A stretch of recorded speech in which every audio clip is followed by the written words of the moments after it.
Hello friends, welcome back to the channel. आज हम करेंगे क्लास 12 इंडियन इकोनॉमिक डेवलपमेंट का चैप्टर फर्स्ट। इससे पहले हम दो पार्ट इसके कर चुके हैं। अगर आपने वो नहीं देखा है तो पहले उसको देख लीजिए। आज हम इसका थर्ड पार्ट करेंगे। इससे पहले वाले पार्ट में हमने कॉलोनियल एक्सप्लॉयटेशन पढ़ा था। उस कॉलोनियल एक्सप्लॉयटेशन एग्रीकल्चर सेक्टर में और इंडस्ट्रियल सेक्टर में। आज हम करेंगे फॉरेन ट्रेड में कॉलोनियल एक्सप्लॉयटेशन कैसे हुआ। State of India's foreign trade during British rule.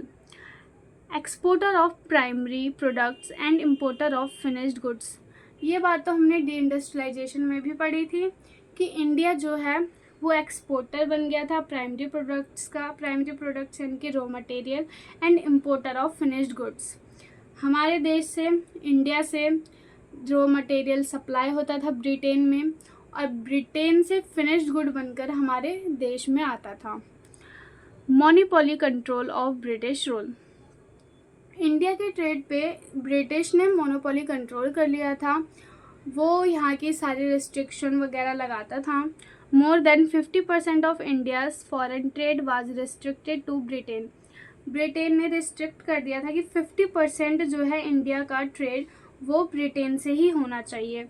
The opening of Suez Canal in 1869 served as a direct route for ships between India and Britain. और import और export करने में उस time पे दिक्कत आती थी क्योंकि सी से जब ले जाते थे तो उसमें बहुत टाइम लगता था। तो एक स्वेज कैनाल जो कि 1869 में बनवाया गया था, उसकी वजह से इंडिया और ब्रिटेन इन दोनों के बीच में जो फासले बहुत दूर थे वो अब थोड़े कम हो गए थे और फॉरेन ट्रेड करने में आसानी हो गई थी। The drain of Indian wealth during British rule. To meet expenses on the war fought by the government, to import services like banking, to manage payment incurred by offices set up in Britain. जितना भी India में wealth कमाई जा रही थी यानी कि पैसे कमाए जा रहे थे वो ब्रिटिशर्स किस तरीके से अपने लिए यूज़ करते थे। तो सबसे पहले तो वो अपने एक्सपेंसेस जो भी उनके वार पे एक्सपेंसेस आते थे उसके लिए वो जो ब्रिटेन की गवर्नमेंट है वो उसके लिए हमारे वेल्थ को यूज़ करती थी। और जितनी भी उनको सर्विसेज इंपोर्ट करनी होती थी जैसे बैंकिंग सर्विस, ये सारी चीज़ें तो वो भी इंडिया की वेल्थ से ही हो रही थी। और जितनी भी पेमेंट करनी होती थी ऑफिसर्स को ब्रिटेन की, या फिर कुछ ऑफिस बनाना हुआ, सेटअप करना हो गया ब्रिटेन में, इन सारे खर्चों के लिए भी जो इंडिया की वेल्थ है वो यूज़ करी जा रही थी। अब हम पढ़ेंगे demographic condition during British rule.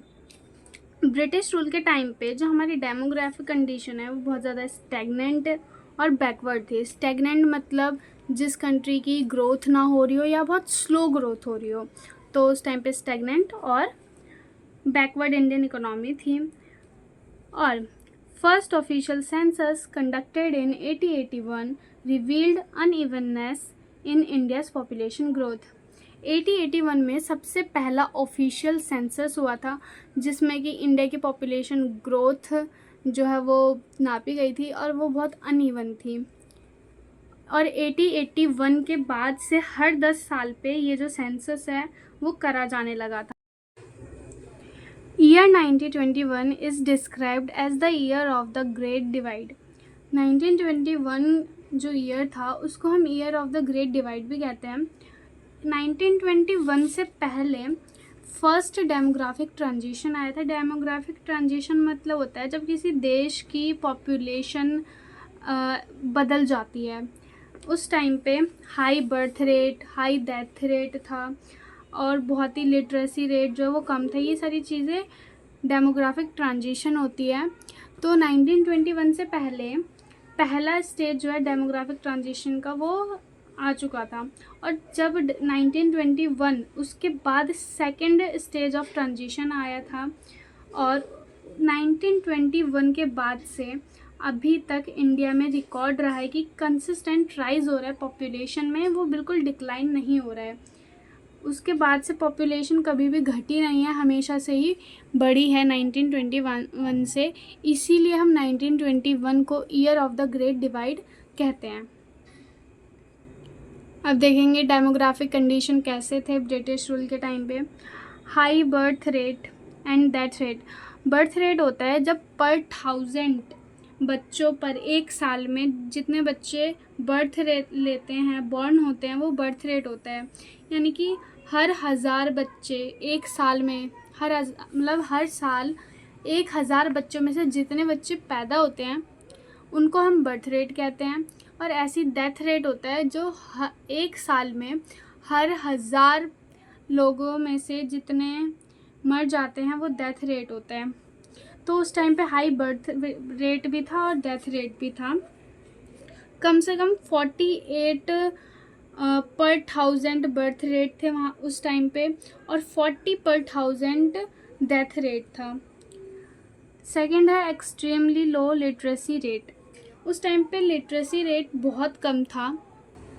Literacy rate होता है जो लोग पढ़ लिख सकते हैं। इसका मतलब ये नहीं कि उनके पास कोई डिग्री ही होनी चाहिए, वो सिर्फ कुछ अक्षर लिखे हैं, अगर वो उनको पढ़ सकते हैं, वो अपना नाम लिखना जानते हैं, अगर ये सब वो कर सकते हैं तो उनको वो लिटरेसी रेट में आ जाते हैं।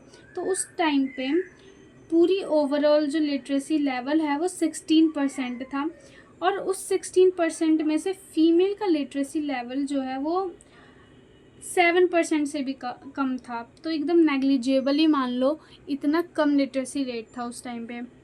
थर्ड है पुअर हेल्थ फैसिलिटीज़। उस टाइम पे हमारे देश में हेल्थ फैसिलिटीज़ जो है वो बहुत बेकार थी। उस टाइम पे इतनी अच्छी पब्लिक हेल्थ फैसिलिटीज़ नहीं मिलती थी, और अगर मिलती भी थी तो वो भी अच्छी तरीके से नहीं। इसीलिए उस वजह से वाटर और एयरबोर्न डिजीज़ जो है वो बहुत ज़्यादा फैलती जा रही थी। अब है high infant mortality rate. Infant mortality rate होता है जब पर 1000 लाइव बर्थ जो एक ईयर में हुए हैं उनमें से कितने बच्चे ऐसे हैं जो 1 साल की एज करने से पहले मर जाते हैं। यानी कि मान लो 1000 बच्चे जिनका अभी बर्थ हुआ है 1 साल में, और उनमें से कितने बच्चे हैं जो 1 साल अपनी एज कर भी नहीं पाए हैं, उससे पहले ही मर गए हैं, उसको हम इन्फेंट मोर्टेलिटी रेट कहते हैं। उस टाइम पे ये भी बहुत हाई था। उस समय इतनी अच्छी फैसिलिटीज़ नहीं थी जो उनके मम्मी वगैरह को दी जाए जिससे कि उन बेबी को बचाया जाए। इसीलिए 2017 में 33 पर 1000 इन्फेंट मोर्टेलिटी रेट था, और 2018 में ये 32 पर 1000 हो चुका था। Wide spread poverty. उस टाइम पे नो डाउट कि इंडिया में पॉवर्टी तो बहुत थी। कॉमन पीपल का जो स्टैंडर्ड था वो भी बहुत लो था। लो लाइफ एक्सपेक्टेंसी। लाइफ एक्सपेक्टेंसी होती है एक एवरेज बंदा कितने साल तक जी सकता है। तो उस टाइम पे जो एवरेज लाइफ एक्सपेक्टेंसी थी वो 32 ईयर्स की थी, और अभी के टाइम पे 69 ईयर्स हो चुकी है। अब हम पढ़ेंगे ऑक्यूपेशनल स्ट्रक्चर। ऑक्यूपेशनल स्ट्रक्चर होता है distribution of working persons across primary, secondary and tertiary sector. इसमें ये होता है कि कितने लोग कौन कौन से सेक्टर में काम कर रहे हैं। प्राइमरी सेक्टर जैसे कि farming, fishing, mining, animal husbandry, forestry, ये सारी चीज़ें प्राइमरी सेक्टर में आती है। और सेकेंडरी सेक्टर में प्रोडक्शन यूनिट आती है जो कि रॉ मटेरियल से ही फिनिश्ड गुड्स बनाती है, जैसे शुगर कैन से शुगर बनाया, और कंस्ट्रक्शन कंपनीज हो गई, पावर जनरेशन हो गया, ये सारे रॉ मटेरियल को कन्वर्ट करके फिनिश्ड गुड्स बनाते हैं, इसीलिए उनको सेकेंडरी सेक्टर कहा जाता है। टर्शरी सेक्टर में सारी सर्विसेज आ जाती हैं, जैसे transport, education, finance, government administration, ये सारी टर्शरी सेक्टर में होती है। उस टाइम पे प्रीडोमिनेंस ऑफ प्राइमरी ऑक्यूपेशन, यानी कि प्राइमरी ऑक्यूपेशन जैसे एग्रीकल्चर, इसमें बहुत ज़्यादा लोग एंगेज्ड थे। 70 से 75% लोग एग्रीकल्चर में ही लगे हुए थे और 10% मैन्युफैक्चरिंग में और सर्विस सेक्टर में 15 से 20% लोग थे। सेकेंड है रीजनल वेरिएशन। रीजनल वेरिएशन होता है जैसे एक देश में ही अलग अलग स्टेट में बहुत ही वेरिएशंस होती है, जैसे कि उस टाइम पे तमिलनाडु, आंध्र प्रदेश, केरला, कर्नाटक, महाराष्ट्र और वेस्ट बंगाल, इन सारी जगहों पर एग्रीकल्चर सेक्टर में तो वर्कफोर्स कम हो रही थी और मैन्युफैक्चरिंग और सर्विस सेक्टर में वर्कफोर्स जो है वो बढ़ रही थी। और उसी के दूसरी तरफ उड़ीसा, राजस्थान और पंजाब जैसे एरिया में जो एग्रीकल्चर में वर्कफोर्स है वो इंक्रीज़ हो रही थी और मैन्युफैक्चरिंग और सर्विस सेक्टर में कम हो रहे थे। अब है इंफ्रास्ट्रक्चर। इंफ्रास्ट्रक्चर वो होता है कोई सी भी एक्टिविटीज़, सर्विसेज या फैसिलिटीज़ जिससे कि हम किसी भी सर्विस को मदद पहुंचा सकते हैं, जैसे road, railway, air and water transport, communication, ये सारी चीज़ें इंफ्रास्ट्रक्चर में आ जाती है। अगर रोड होंगे तो एक्सपोर्ट इंपोर्ट करने में आसानी होगी, हमें कोई सामान या इधर से उधर करना उसके लिए आसानी होगी। रेलवेज में भी बहुत मदद मिलती है, तो ये सारी चीज़ें इंफ्रास्ट्रक्चर होती हैं।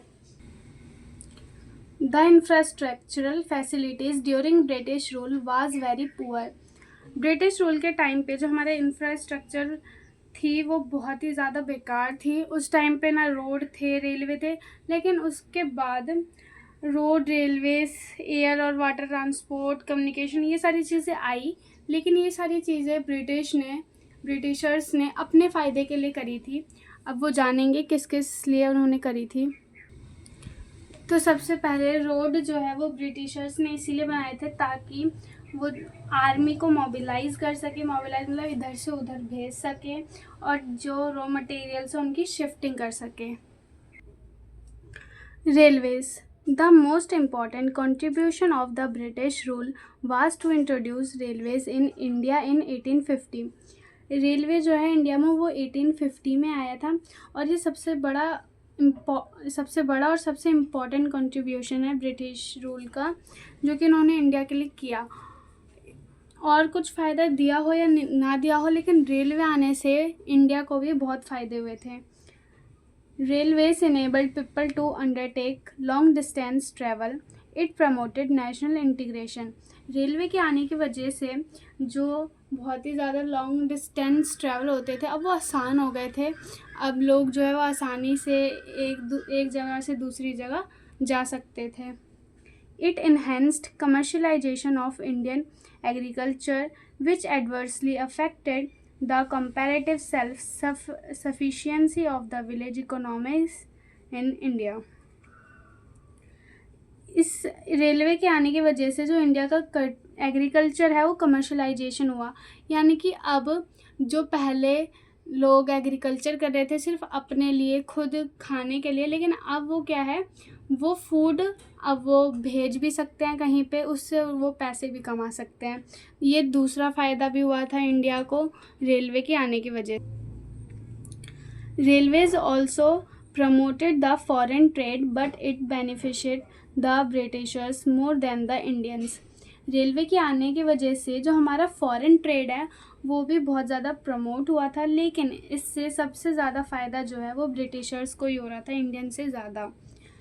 India's first passenger train ran from Bombay to Thane, a distance of 34 km on 16th April 1853।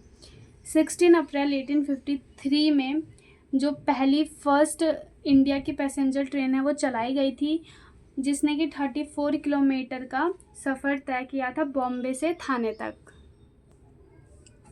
Air and water transport. British government took measures for developing the water and air transport. However, their development was far from satisfactory। British government ने कुछ measures लिए थे ताकि वो water और air transport को develop कर सके, पर जितना उन्होंने सोचा था इससे उनको फ़ायदा होगा पर उतना नहीं हो पाया था। Communication. Posts and telegraphs were the most popular means of communication. उस टाइम पे पोस्ट और टेलीग्राफ जो है वो बहुत ही ज़्यादा पॉपुलर थे कम्युनिकेशन के मीन्स में। The introduction of the expensive system of electric telegraph in India served the purpose of maintaining law and order. Britishers ने पोस्ट और टेलीग्राफ जैसी चीज़ें इसलिए लेके आए थे ताकि वो अपना लॉ और ऑर्डर जो है वो मेंटेन कर सके, क्योंकि अगर वो इधर है और उनको ब्रिटेन में कुछ काम है तो अब इतना वो लॉन्ग डिस्टेंस ट्रैवल करके अपनी बात पहुंचाएंगे, इससे उनका बहुत खर्चा आ जाता था और बहुत ही ज़्यादा टाइम भी खर्च होता था। इसीलिए ये कम्युनिकेशन का मीन्स ये लेके आए थे ताकि उनको कम्युनिकेट करने में ईजी हो, वो अपना लॉ और ऑर्डर को मेंटेन कर सकें। The postal services despite serving a useful public purpose remained all through inadequate. जो पोस्टल सर्विस थी वो पब्लिक के लिए यूज़फुल तो थी, लेकिन उसके बावजूद भी वो इनसफिशिएंट ही रही। डिस्पाइट मतलब होता है इसके बावजूद, वो इतनी सर्विसेज प्रोवाइड करने के बाद भी इनसफिशिएंट ही थी। तो हमारा ये चैप्टर ख़त्म होता है। उम्मीद करती हूँ कि आपको ये पसंद आया होगा। अगर ये आपके लिए हेल्पफुल है तो प्लीज़ लाइक, शेयर और सब्सक्राइब ज़रूर करें।